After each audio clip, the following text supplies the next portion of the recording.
Hi friends, मैं आकांक्षा Sharma GK with आकांक्षा में आपका स्वागत करती हूँ। फ्रेंड्स, आज हम एमपीपीएससी प्री क्रैश कोर्स की एन सीरीज़ पढ़ने वाले हैं। N35 ये सीरीज़ का नाम है। इसके पहले इसके 34 वीडियो कर चुके थे। इसकी प्लेलिस्ट आपको एन सीरीज़ के नाम से प्लेलिस्ट आप जाएंगे तो वहाँ पे मिल जाएगी। साथ में डिस्क्रिप्शन बॉक्स में भी पूरी प्लेलिस्ट डाली है। पूरे भाग ज़रूर देखिएगा, क्योंकि ये भाग अगर आप कर लेते हैं तो आपका एग्ज़ाम बहुत अच्छा स्कोर आप कर पाएंगे। ये जिससे मैं ये वीडियो बना रही हूँ, मेरे एमपीपीएससी प्री की नोट्स की यूनिट 7 की बुकलेट से आज ये टॉपिक कवर करवा रही हूँ। अगर आप ये नोट्स लेना चाहते हैं तो आप मुझे व्हाट्सअप कर सकते हैं। अगर आपने नोट्स लिए हैं तो आप एक बार वीडियो देखकर उनको फिर पढ़ लीजिएगा। तो चलिए स्टार्ट करते हैं। फ्रेंड्स, ये मेरे एमपीपीएससी प्रीलिम्स के नोट्स हैं, आप देख सकते हैं। और जिससे मैं ये पढ़ा रही हूँ, ये यूनिट 7 की बुकलेट है। ये यहाँ पर ये वाली बुकलेट से मैं आपको ये पढ़ा रही हूँ। इसमें करीब 2 से 3 हज़ार फैक्ट कवर किए गए हैं। साथ में आप हमारी एमपीपीएससी प्रीलिम्स की टेस्ट सीरीज़ भी ले सकते हैं। ये 5000 प्रश्न हैं, 5000 वस्तुनिष्ठ हैं, 5000 एमसीक्यू हैं। हर यूनिट से 400 से 500 प्रश्न लिए गए हैं और टोटल 5000 प्रश्न इस प्रकार से हैं। हर टेस्ट में एक टेस्ट 100 क्वेश्चन का है और इस प्रकार से टोटल 50 टेस्ट हैं। अब हम अपना टॉपिक स्टार्ट करते हैं। ध्यान से पूरा टॉपिक सुनिएगा, आपका ये टॉपिक क्लियर हो जाएगा। भारत के प्रमुख वैज्ञानिक संस्थान, उनकी उपलब्धियां, उपग्रह और अंतरिक्ष प्रौद्योगिकी। सबसे पहला क्वेश्चन है, भारतीय अंतरिक्ष अनुसंधान समिति का गठन कब हुआ था? भारतीय राष्ट्रीय अंतरिक्ष अनुसंधान समिति का गठन 1962 में हुआ था। और आपसे पूछे कि ये समिति का जो गठन हुआ था, भारतीय अंतरिक्ष अनुसंधान समिति, इसका गठन किसने किया था? तो इसका गठन विक्रम साराभाई की अध्यक्षता में हुआ था। भारतीय राष्ट्रीय अंतरिक्ष अनुसंधान समिति कब बनी थी? 1962 में बनी थी। किसकी अध्यक्षता में बनी थी? तो विक्रम साराभाई की अध्यक्षता में ये बनी थी। किसकी अध्यक्षता में बनी थी? विक्रम साराभाई की अध्यक्षता में ये बनी थी। कौन सी? भारतीय राष्ट्रीय अंतरिक्ष अनुसंधान समिति। इस समिति का नाम इसरो कब किया गया था? 1969 में। इस समिति का नाम इसरो कब किया गया? 1969 में इस समिति का नाम इसरो कर दिया गया था। तो भारतीय राष्ट्रीय अंतरिक्ष अनुसंधान समिति कब बनी थी? 1962 में। समिति का गठन किसकी अध्यक्षता में हुआ? विक्रम साराभाई। इसका इसरो नाम कब किया गया? 1969 में। 62 में बनी थी, 1969 में इसका नाम इसरो कर दिया गया। इसरो बनाने का उद्देश्य क्या था? Indian satellite research organisation ISRO का फुल फॉर्म है। इसको बनाने का उद्देश्य था इंडियन नेशनल स्पेस एकेडमी को परामर्श देना। किस लिए किया गया? इंडियन स्पेस नेशनल एकेडमी को परामर्श देने के लिए। अंतरिक्ष आयोग और अंतरिक्ष विभाग का गठन कब किया गया? अंतरिक्ष आयोग और अंतरिक्ष विभाग का गठन किया गया 1972। फ्रेंड्स, मोती सिंह को है, एक दृष्टिबाधित स्टूडेंट है मेरे, और उन्होंने मुझे कमेंट किया था कि मेरा नंबर वो देख नहीं पा रहे हैं। तो अगर आप सुन रहे हैं वीडियो, तो मेरा नंबर है 6260190944। तो इस नंबर पर आप मुझे व्हाट्सअप कर सकते हैं। जो भी आपकी परेशानी हो आप मुझे वहाँ पर बता सकते हैं। अंतरिक्ष आयोग और अंतरिक्ष विभाग का गठन किया गया था 1972। और ये किस मंत्रालय की देखरेख में काम करता है? विज्ञान एवं तकनीकी मंत्रालय। इसका उद्देश्य क्या है? अंतरिक्ष विज्ञान के क्षेत्र में अनुसंधान करना। अंतरिक्ष आयोग के अंतर्गत कितने निकाय आते हैं? तो अंतरिक्ष आयोग के अंतर्गत 2 निकाय आते हैं। एक इसरो आता है और एक PRL आता है। PRL का फुल फॉर्म क्या है? Physical laboratory research. ये अंतरिक्ष आयोग के अंतर्गत आते हैं। इसके अलावा भी इनके 4 अन्य स्वायत्त शासी निकाय भी हैं। VSSC का फुल फॉर्म क्या है? VSSC का फुल फॉर्म है विक्रम साराभाई अंतरिक्ष केंद्र। और ये विक्रम साराभाई अंतरिक्ष केंद्र कहाँ पर है? तिरुवनंतपुरम में है। इसके कार्य कहाँ है, क्या है? तो रॉकेट अनुसंधान, प्रक्षेपण यान, विकास परियोजना को ये बनाता है और क्रियान्वयन में अग्रणी भूमिका निभाता है। फ्रेंड्स, एक मैं योजनाओं का भी वीडियो लेके आने वाली हूँ। पटवारी के लिए नोट्स तैयार हो रहे हैं, तो उसके लिए एक योजना की अलग से बुकलेट बनाई गई है। वो योजना आपको प्री में भी बहुत ज़्यादा काम आने वाली है, तो उसके लिए मैं एक वीडियो लेके आऊँगी आपके लिए, तो वो भी आप अच्छे से कर लीजिएगा। भारत में रॉकेट का विकास और अनुसंधान करने वाली संस्था कौन सी है? यही है विक्रम साराभाई। तो VSSC रॉकेट का भी विक्रम साराभाई किसका किसका अनुसंधान करने वाली संस्था है? तो ये है रॉकेट का अनुसंधान करने वाली। और इसका मुख्यालय कहाँ है? इसका मुख्यालय है तिरुवनंतपुरम में। BSSC जो है कितने प्रकार के रॉकेट का निर्माण करती है? 2 प्रकार के रॉकेट का निर्माण करती है। एक होता है साउंडिंग रॉकेट और एक होता है लॉन्चिंग रॉकेट। अंतरिक्ष की निचली परतों के अध्ययन के लिए किस प्रकार के रॉकेट बनाए जाते हैं? साउंडिंग रॉकेट बनाए जाते हैं अंतरिक्ष की निचली परतों के अध्ययन के लिए।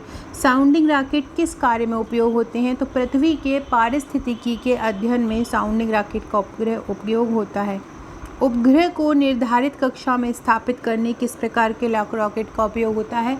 तो उपग्रह को निर्धारित कक्षा में स्थापित करने के लिए लॉन्चिंग रॉकेट का प्रयोग होता है। नॉर्मल जो होते हैं साउंडिंग रॉकेट पृथ्वी की पारिस्थितिकी के अध्ययन में होते हैं, और उपग्रह को निर्धारित कक्षा में स्थापित करने के लिए लॉन्चिंग रॉकेट का उपयोग किया जाता है। PSLV, GSLV किस प्रकार के रॉकेट है? देखिए, पहले SLV आया था, फिर PSLV आया था, और अभी GSLV चल रहा है। पोलर सैटेलाइट लॉन्च व्हीकल, पहले सैटेलाइट लॉन्च व्हीकल आया था। तो ये लॉन्चिंग रॉकेट होते हैं। ISSC क्या है? ISSC का एक इसरो उपग्रह केंद्र, इसका फुल फॉर्म होता है ISSC का इसरो सैटेलाइट सेंटर। क्या होता है? इसरो सैटेलाइट सेंटर होता है ISSC का फुल फॉर्म, और इसका मुख्यालय बेंगलोर में है। इसको इसरो उपग्रह केंद्र बोलते हैं। भारत में सैटेलाइट का विकास और अनुसंधान करने वाली संस्था कौन सी है? तो यही है ISSC। भारत में सैटेलाइट का विकास और अनुसंधान करने वाली संस्था ISSC है। ISSC जो है कितने प्रकार के सैटेलाइट बनाता है? तो ये 2 प्रकार के सैटेलाइट बनाता है, एक इनसैट बनाता है और एक IRS बनाता है। इनसैट क्या होता है? यह दूर संचार उपग्रह होता है। इसका फुल फॉर्म इंडियन सैटेलाइट होता है। इनसैट का फुल फॉर्म क्या होता है? Indian satellite. और तो ISSC जो है, ISSC का फुल फॉर्म मैंने आपको बताया है इसरो सैटेलाइट सेंटर, मतलब इसरो उपग्रह केंद्र। तो ये इसरो उपग्रह केंद्र जो है इसरो सैटेलाइट सेंटर, यहाँ पे I से इसरो आ जाएगा, S से सैटेलाइट आ जाएगा और C से सेंटर। तो ये 2 प्रकार के रॉकेट बनाता है, इनसैट और IRS। इनसैट का मतलब क्या होता है? इंडियन सैटेलाइट होता है और ये दूर संचार उपग्रह होता है। IRS क्या होता है? IRS इंडियन रिमोट सेंसिंग होता है। IRS की उपयोग भूमि मापन के लिए, कहाँ पे बाढ़ पड़ रही है, कहाँ पे सूखा आने वाला है, इन सब के लिए IRS का उपयोग किया जाता है। IRS का फुल फॉर्म क्या होता है? Indian remote sensing satellite. SHAR क्या है? SHAR होता है सतीश धवन अंतरिक्ष केंद्र, ये जिसका मुख्यालय श्रीहरिकोटा में है। तो सतीश धवन अंतरिक्ष केंद्र कहाँ पर है? इसको बोलते हैं श्रीहरिकोटा सतीश धवन अंतरिक्ष केंद्र, और ये इसका मुख्यालय श्रीहरिकोटा आंध्र प्रदेश में ही है।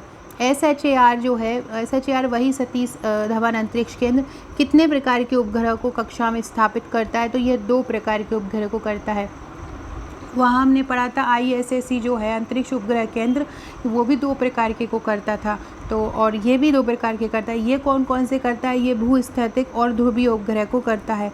भूस्थैतिक क्या होते हैं? तो वे उपग्रह जिनकी कक्षा पृथ्वी से 36,000 किलोमीटर दूर भूमध्य रेखा के ठीक ऊपर होती है, इनकी कक्षा वृत्ताकार होती है, तो वो ये भूस्थैतिक उपग्रह कहलाते हैं। ध्रुवीय उपग्रह क्या होते हैं? ध्रुवीय उपग्रह वो होते हैं जो ध्रुवीय कक्षा में गति करते हैं, जो पृथ्वी की ध्रुवीय कक्षा में गति करते हैं। इनकी ऊंचाई 400 से 1000 किलोमीटर तक होती है। पृथ्वी के अलग अलग बिंदुओं का अलग अलग समय पर ये निरीक्षण करते हैं।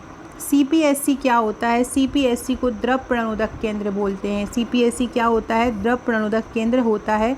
CPSC की शाखाएं कितनी होती हैं? CPSC की शाखाएं 3 हैं। कहाँ कहाँ पर हैं? तिरुवनंतपुरम, बेंगलुरु और महेंद्रगिरी। फ्रेंड्स, कमेंट में ज़रूर बताइएगा आपको वीडियो कैसे लगते हैं, कौन सा वीडियो चाहते हैं आप। और मैंने एक ट्रिक का चैनल बनाया है, वहाँ बहुत अच्छी अच्छी ट्रिक कराने वाली हूँ मैं आपको। मध्य प्रदेश के पूरे मुख्यमंत्री, मध्य प्रदेश के राज्यपाल, इसके अलावा स्टैटिक जो भी GK है, जितने भी अंतरिक्ष संस्थान है, वैज्ञानिक संस्थान है, कृषि के संस्थान है, इनको ट्रिक से करवाने वाली हूँ। यूनिट 10 का जो आयोग है, आयोग के जितने भी अध्यक्ष हैं, हर आयोग के जो आपके 15-16 आयोग, उनको भी मैं ट्रिक से निर्वाचन आयोग में करवा चुकी हूँ। इसके अलावा मैंने कल एक और वीडियो डाला था, उसमें मैंने नोबेल पुरस्कार को भी ट्रिक से कराया। मतलब करंट अफेयर्स को भी मैं ट्रिक से कराऊंगी वहाँ पे। तो वो चैनल बहुत ज़्यादा इंपॉर्टेंट है, उसकी लिंक मैं कमेंट बॉक्स में डालूंगी, उसको सब्सक्राइब ज़रूर कीजिएगा, वो आपके लिए बहुत ज़्यादा फ़ायदा देने वाला है। और अगर इस चैनल पे आप नए हैं तो इसको तो कर ही लीजिएगा, क्योंकि अगर आप आयन सीरीज़ के और वीडियो चाहते हैं, या मेंस के और वीडियो चाहते हैं, या पटवारी का भी हम क्लासेस स्टार्ट करने वाले हैं, तो वो सभी चाहते हैं, तो चैनल को पर सब्सक्राइब जरूर कीजिएगा और कमेंट जरूर कीजिएगा। डिस्क्रिप्शन बॉक्स में WhatsApp, Telegram, Facebook, Twitter, Insta की लिंक मिलेगी, वो भी जुड़ जाइएगा।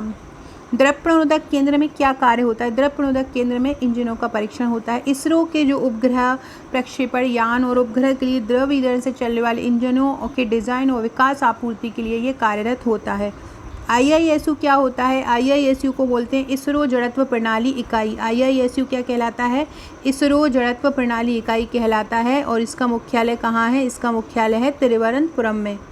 प्रक्षेपण यानों और उपग्रह के लिए जड़त्व प्रणाली का विकास करना इसका काम है। एसएससी क्या होता है? एसएससी मतलब होता है अंतरिक्ष उपयोग केंद्र, मतलब सैटेलाइट एप्लीकेशन सेंटर। एसएससी का मुख्यालय कहाँ पर है? अहमदाबाद में है। अंतरिक्ष के अध्ययन से संबंधित पुस्तकों का अंतरिक्ष के अध्ययन से संबंधित पुस्तकों का अध्ययन करवाने के लिए कौन पुस्तक जारी करता है? तो एसएससी ही करता है, सैटेलाइट एप्लीकेशन सेंटर ही करता है। MCF क्या होता है? MCF का फुल फॉर्म होता है मास्टर कंट्रोल फैसिलिटी। इसका मुख्यालय कर्नाटक के हासन में है। MCF क्या काम करता है? तो उपग्रह को पृथ्वी की कक्षा में स्थापित कर उसकी जीवन अवधि तथा निगरानी करता है। अंतरिक्ष के कचरे का निष्पादन कौन करता है? ये MCF ही करता है। कौन करता है? MCF ही करता है। MCF का मतलब क्या होता है? Master control facility. अंतरिक्ष के कचरे का निपटारा भी यही करता है। MCF का दूसरा केंद्र कहाँ है? पहला तो हासन कर्नाटक में है, अगर दूसरे की बात की जाए तो दूसरा जो है भोपाल में है। और इसको कब स्थापित किया गया था? दूसरे को 2006 में स्थापित किया था। फ्रेंड्स, अगर आपने हमारी MPPSC प्रीलिम्स की टेस्ट सीरीज़ नहीं ली है तो वो आप ले सकते हैं। उसके साथ आपको एक ग्रुप भी मिलेगा मेरे पे के नोट्स के साथ, जिनसे आप पढ़ रहे हैं इनके साथ भी आपको एक ग्रुप। रोज़ मैं 10 से 12 क्वेश्चन ग्रुप में दे रही हूँ। वो क्वेश्चन बहुत ज़्यादा इंपॉर्टेंट है, हर यूनिट से संबंधित हैं, और जो रामबाण प्रश्न है वही निकाल के मैं देती हूँ। तो वो प्रश्न रोज़ के रोज़ आप याद कर जाइए अगर आप वो ग्रुप से जुड़े हैं, अगर आपने नोट्स लिए हैं। MPPSC प्री की टेस्ट सीरीज़ के 5000 MCQ जो हैं बहुत इंपॉर्टेंट है। इसके अलावा भी एक्स्ट्रा भी कोई टेस्ट होता है तो वो भी मैं टेस्ट ग्रुप में दे देती हूँ, तो वो आप ज़रूर लगाइएगा। ये 5000 MCQ बहुत ध्यान से, कुछ भी नहीं बना दिया है, हर यूनिट से इंपॉर्टेंट क्वेश्चन लिए हैं ताकि आपकी ज़्यादा से ज़्यादा प्रैक्टिस, चाहे वो इतिहास हो मध्य प्रदेश का, चाहे भूगोल हो, चाहे नॉर्मली भारत का इतिहास हो और भारत का भूगोल हो, या आपका विज्ञान पर्यावरण हो, या आपका सूचना प्रौद्योगिकी हो, या आयोग हो, सबको बहुत अच्छे से तैयार किया गया है। हर यूनिट वाइज MCQ तैयार किए गए हैं, तो आप वो ले सकते हैं। NRSA का फुल फॉर्म क्या होता है? इसका फुल फॉर्म होता है राष्ट्रीय दूर संवेदी agency, national remote sensing agency. राष्ट्रीय दूर संवेदी एजेंसी और NRSA जो है उसका मुख्यालय है हैदराबाद में। राष्ट्रीय दूर संवेदी एजेंसी का हैदराबाद में है, याद रखिएगा। ये उपग्रह से प्राप्त आंकड़ों का उपयोग करके पृथ्वी के संसाधनों की पहचान करता है, वर्गीकरण करता है और निगरानी करता है। NRSA का मुख्य केंद्र कहाँ पे है? NRSA का मुख्य केंद्र है बालानगर में। कहाँ पर है? बालानगर में। भारतीय, देखो राष्ट्रीय कहाँ पर है? हैदराबाद में है, और भारतीय कहाँ पर है? देहरादून में है। दोनों में कंफ्यूज मत होइएगा। भारतीय कहाँ पर है? देहरादून में है। भारतीय कहाँ है? देहरादून में है। और ये NRSA का ही हिस्सा है, जो राष्ट्रीय दूर संवेदी संस्थान है उसी का हिस्सा है भारतीय। तो राष्ट्रीय वाला कहाँ पर है? हैदराबाद में है, और भारतीय वाला कहाँ है? देहरादून में। ISTRAC का फुल फॉर्म क्या होता है? ISTRAC का फुल फॉर्म है इसरो टेलीमेट्री निगरानी और नियंत्रण केंद्र। इसका मुख्यालय और नियंत्रण केंद्र कहाँ है? बेंगलुरु में। इसके भूकेंद्र कहाँ है? तो श्रीहरिकोटा, तिरुवनंतपुरम, बेंगलुरु, लखनऊ, पोर्ट ब्लेयर और मॉरिशस में है। इसरो के प्रक्षेपण यानों तथा उपग्रह मिशन अंतरिक्ष एजेंसियों को टेलीमेट्री निगरानी और नियंत्रण की सुविधाएं कौन देता है? तो ये देता है ISTRAC। कृत्रिम उपग्रह के संप्रेषण में संचार के केंद्र में एक नई क्रांति का सूत्रपात किसने किया है? कब हुआ है? तो 1960 में हुआ है। कृत्रिम उपग्रह किस प्रकार की संचार सुविधा देता है? तो फ़ोन, टीवी, कंप्यूटर के लिए विश्व के किसी भी कोने में संचार सेवा उपलब्ध कराने का ईजिली की ये सुविधा देता है। टेलस्टार नामक कृत्रिम उपग्रह कब छोड़ा गया? तो टेलस्टार नामक कृत्रिम उपग्रह 1962 में छोड़ा। कब छोड़ा? 1962 में। सिंकोम फर्स्ट और सिंकोम तृतीय कब छोड़ा? 1963 में। तो टेलस्टार 1962 में और सिंकोम तृतीय और सिंकोम तृतीय 1963 में। टोक्यो ओलंपिक का अमेरिका से सीधा प्रसारण किसकी सहायता से हुआ? तो इसी सिंकोम थर्ड उपग्रह से हुआ था। उपग्रह की कक्षाएं किस प्रकार की होती हैं? 3 प्रकार की होती हैं। एक होती है भूस्थैतिक, एक होती है ध्रुवीय और एक होती है एलिप्टिकल। भूस्थैतिक, ध्रुवीय हम पहले पढ़ चुके हैं। एलिप्टिकल क्या होती है? भूमध्य रेखा से 63 डिग्री के कोण पर ये झुकी होती है। इसका प्रयोग क्यों किया जाता है? तो इसका प्रयोग उच्च अक्षांशों पर संचार के लिए किया जाता है। तो एलिप्टिकल कक्षा क्या होती है? भूमध्य रेखा से 63 डिग्री के कोण पर झुकी होती है। प्रयोग कब किया जाता है? उच्च अक्षांशों पर संचार के लिए किया जाता है। चंद्रयान फर्स्ट तो कब आया? तो ये पहला चंद्रयान मिशन है और ये 22 अक्टूबर 2008 को लॉन्च हुआ था। चंद्रयान फर्स्ट कब आया? ये पहला चंद्र मिशन यान था और कब लॉन्च हुआ? 22 अक्टूबर 2008 को। मंगलयान अंतरिक्ष केंद्र कक्षा में कब स्थापित हुआ? 25 सितंबर 2014 को। इसरो ने PSLV के जरिए एक साथ 104 सैटेलाइट लॉन्च कर कीर्तिमान कब स्थापित किया? 14 फरवरी 2017 को किया। 104 में से भारत के कितने थे? 3 थे। 101 उपग्रह किन देशों के थे? तो इजराइल, कजाकिस्तान, नीदरलैंड, स्विट्जरलैंड और USA के थे। देश का सबसे भारी रॉकेट कब लॉन्च हुआ? 5 जून 2017 को। इसका नाम क्या है? GSLV Mk3 है और इसको बाहुबली की संज्ञा दी गई है। इसरो ने नेविगेशन सैटेलाइट IRNSS कब लॉन्च किया? 11 अप्रैल 2018 को। ये स्वदेशी तकनीक से निर्मित है। इसरो IIA ASI का पहला सम्मेलन कब हुआ? 22 जनवरी 2020 को हुआ। IAA का फुल फॉर्म क्या है? International academy of astronautics. ASI का फुल फॉर्म क्या है? Astronautical society of India.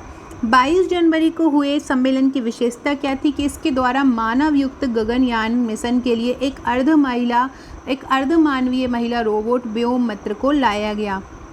Sputnik first कब लॉन्च हुआ था? 4 अक्टूबर 1957 को। पूर्व सोवियत संघ द्वारा अंतरिक्ष में प्रचलित पहला उपग्रह कौन सा था? स्पुतनिक फर्स्ट ही था जो 1957 में लॉन्च हुआ। स्पुतनिक सेकंड भी 57 में हुआ लेकिन ये नवंबर में हुआ था और पहला वाला अक्टूबर में हुआ था। अंतरिक्ष में जीवित कुत्ते को स्पुतनिक सेकंड ही ले गया था जो कि नवंबर 1957 में गया। अंतरिक्ष में स्थापित पहला संचार उपग्रह कौन सा है? तो पहला संचार उपग्रह है स्कोर को कब स्थापित किया गया? तो ये 18 दिसंबर 1958 को स्थापित किया।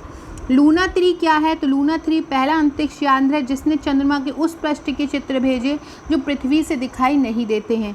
लूना 3 कब प्रक्षेपित हुआ? तो लूना 3 प्रक्षेपित हुआ था 4 अक्टूबर 1959 को। मानव द्वारा पहली अंतरिक्ष यात्रा कब की गई थी? 12 अप्रैल 1961 को की गई थी वोस्टॉक फर्स्ट के द्वारा। और इससे वोस्टॉक फर्स्ट से रूस के ही यूरी गागरिन गए थे 1961 में। ये मानव द्वारा पहली अंतरिक्ष यात्रा थी। प्रथम अंतरिक्ष महिला यात्री कौन थी? तो वैलेंटाइना तेरेस्कोवा थी और ये भी सोवियत संघ की थी और ये वोस्टॉक 6 से गई थी। यूरी गागरिन वोस्टॉक 2 से गए थे और वैलेंटाइना तेरेस्कोवा वोस्टॉक 6 से गई थी। व्यावसायिक उपयोग के लिए पहला संचार उपग्रह कौन सा है? इंटेलसैट व्यावसायिक उपयोग के लिए पहला है। ये कब प्रक्षेपित हुआ? ये 6 अप्रैल 1965 को प्रक्षेपित हुआ। पहला अंतरिक्ष यान जो किसी अन्य ग्रह या शुक्र ग्रह पर उतरा उसका नाम है वेनेरा 3। कब उतरा? 16 नवंबर 1965 को। चंद्रमा तल पर सफलतापूर्वक उतरने वाला पहला अंतरिक्ष यान कौन है? लूना 9 है जो चंद्रमा तल पर सफलतापूर्वक उतरा। लूना 9 कब उतरा था? तो 21 अक्टूबर 1964 को उतरा। सीयूज 4 क्या है? ये सबसे पहला प्रयोगात्मक अंतरिक्ष केंद्र है सीयूज 4। कब उपलब्धि हासिल की इसने? 14 नवंबर 1969 को। नील आर्मस्ट्रॉन्ग चंद्रमा पर जाने वाला पहला मानव था जो 1969 में गया और वह किस यान से गया? अपोलो 11 से गया। नील आर्मस्ट्रॉन्ग के साथ नील आर्मस्ट्रॉन्ग के बाद कौन गए थे उसी समय? एडविन एल्डरिन गए थे। मार्स 2 क्या है? मंगल ग्रह पर उतरने वाला पहला अंतरिक्ष यान है और ये 19 मई 1971 को मंगल ग्रह पर उतरा। कौन? मार्स 2। परमाणु बम का जो सिद्धांत है वो किस पर आधारित है? परमाणु बम नाभिक के विखंडन के सिद्धांत पर आधारित है। और सौर ऊर्जा का अगर कारक देखें तो वो है नाभिकीय संलयन। अणु बम की खोज किसने की थी? तो ऑटो हैमन ने की थी और ये नाभिकीय विखंडन पर आधारित है। रेडियम का आविष्कार मैडम क्यूरी ने किया था। Indira Gandhi centre for atomic research का अन्य नाम क्या है? तो उसका नाम है कलपक्कम परमाणु ऊर्जा संस्थान। भारत का प्रथम परमाणु अनुसंधान रिएक्टर कौन सा है? तो वो है अप्सरा। कौन सा है? परमाणु रिएक्टर अप्सरा। जितने भी परमाणु रिएक्टर हैं उनको भी मैं ट्रिक से करवा दूंगी लेकिन ट्रिक से मैं इस चैनल पे नहीं करवाऊंगी। एक जो दूसरा चैनल बनाया है जीके ट्रिक विद आकांक्षा जिसकी लिंक कमेंट बॉक्स में मिलेगी उसी पे ही आपको करवाऊंगी तो आप उसी से जुड़िएगा। इस पे हम आपकी पूरी क्रैश कोर्स की हमारी एन सीरीज चलेगी। करंट अब जितना भी डिटेल वाइज वीडियो है पूरा यहीं पे चलेगा। 1 लाइनर MCQ यहीं पे चलेंगे, वहाँ पे केवल ट्रिक पढ़ेंगे हम। तारे अपनी ऊर्जा नाभिकीय संलयन और गुरुत्वीय संकुचन द्वारा प्राप्त करते हैं। यूरेनियम के रेडियो विघटन के फलस्वरूप कौन सा तत्व बनता है? सीसा बनता है। कृत्रिम उपग्रह में विद्युत ऊर्जा का स्रोत क्या है? सौर सेल है। सौर सेल किससे बनता है? सिलिकॉन से। चंद्रयान फर्स्ट कब प्रक्षेपित हुआ था? 22 अक्टूबर 2008 को श्रीहरिकोटा आंध्र प्रदेश से प्रक्षेपित हुआ था। चंद्रयान जो फर्स्ट था वो चंद्रयान के ऊपरी वायुमंडल का अध्ययन करने गया था। भुवन क्या है? तो भुवन इसरो द्वारा बना एक सॉफ्टवेयर, वेरी वेरी इंपॉर्टेंट। भुवन क्या है? इसरो ने बनाया एक सॉफ्टवेयर है, हमारे भारत में बना। ये भारत के भूभागों को 3D चित्रों के रूप में इंटरनेट पर देख सकते हैं हम इसके द्वारा। गगनयान क्या है? 2022 में प्रथम मानव युक्त अंतरिक्ष यान है, इसका नाम इसरो ने दिया था। चंद्रमा की सतह पर अध्ययन करने का सतह पर अध्ययन करने का बोल रहे हैं चंद्रयान 2, इसको इसरो ने 2019 में भेजा था और रोबोटिक रोवर उतारा गया। मॉम का फुल फॉर्म क्या है? मार्स ऑर्बिटर मिशन है। मंगलयान ने लाल ग्रह की जो कक्षा होती है वहाँ पे इसमें प्रवेश किया 22 सितंबर 2014 को। परमाणु ऊर्जा का गठन कब हुआ था? 10 अगस्त 1948 को हुआ था, होमी जहांगीर भाभा की अध्यक्षता में। भारतीय अंतरिक्ष कार्यक्रम का जनक किसको कहा जाता है? विक्रम साराभाई को कहा जाता है। विज्ञान प्रौद्योगिकी विभाग कब बना था? 1971 में बना था। स्टेट डाटा सेंटर SDC प्रारंभ करने वाला पहला राज्य कौन सा है? हिमाचल प्रदेश, जिसकी कैपिटल है शिमला। ब्रह्मोस किसकी सहायता से बना है? तो देखो ब्रह्मोस में 2 नदियों के नाम आ रहे हैं, एक ब्रह्मपुत्र का आ रहा है और एक रूस की नदी का आ रहा है, तो दोनों से ही मिलकर ये बना हुआ है। ब्रह्मोस एक सुपरसोनिक क्रूज मिसाइल है, जो कि ब्रह्मोस जो है रूस और भारत दोनों की सुपरसोनिक क्रूज मिसाइल है। आपसे पूछें देश में बनी पहली परमाणु पनडुब्बी कौन सी है? तो परमाणु पनडुब्बी पहली है अरिहंत। इसका निर्माण कब हुआ था? इसका निर्माण विशाखापट्टनम में हुआ था, शिप बिल्डिंग सेंटर में। देश का सबसे बड़ा यार्ड कौन सा है? तो मझगांव डॉक लिमिटेड है, जलपोत निर्माण के मामले में यह सबसे बड़ा है। भारत इलेक्ट्रॉनिक लिमिटेड की स्थापना कब हुई? 1954 में हुई। प्रथम भारतीय कृत्रिम उपग्रह कौन सा है? आर्यभट्ट है। दुनिया का सबसे हल्का सैटेलाइट कौन सा है? कलाम सैटेलाइट है। सेलिब्रेटिंग योगा मोबाइल ऐप किसने विकसित किया? विज्ञान और प्रौद्योगिकी मंत्रालय ने। अणु सिद्धांत के प्रवर्तक कौन थे? कणाद। क्रायोजेनिक इंजन का उपयोग किसमें होता है? रॉकेट तकनीकी में। क्रायोजेनिक इंजन में ईंधन और ऑक्सीकारक के रूप में किसका प्रयोग होता है? हाइड्रोजन का। क्रायोजेनिक इंजन का प्रयोग किस चरण में होता है? तीसरे चरण में। आर्यभट्ट को कब खोजा गया? 13 अप्रैल 1975 को। कहाँ से खोजा गया? कहाँ से इसको भेजा गया? आर्यभट्ट को कब भेजा गया? 13 अप्रैल 1975 में। कहाँ से भेजा गया? सोवियत संघ के वैकानूर से। किस यान से इसको भेजा गया? इंटरकॉस्मोस से। आर्यभट्ट का वजन कितना होता है? 360 किलो होता है। कृत्रिम उपग्रह द्वारा संचार के लिए कौन सी तरंग प्रयोग की जाती हैं? माइक्रो तरंगें प्रयोग की जाती हैं। कौन सी की जाती हैं? माइक्रो तरंगें प्रयोग की जाती हैं। सो फ्रेंड्स, ये थे हमारे आज के क्वेश्चन। इसके अलावा जो और भी वैज्ञानिक संस्थान जो है उसको मैं टेबल के द्वारा आपको नेक्स्ट वीडियो में करवा दूंगी। वीडियो अच्छी लगे तो लाइक शेयर सब्सक्राइब जरूर कीजिएगा, कमेंट करके बताइएगा और ट्रिक का चैनल जरूर सब्सक्राइब कीजिएगा। Okay friends, thank you.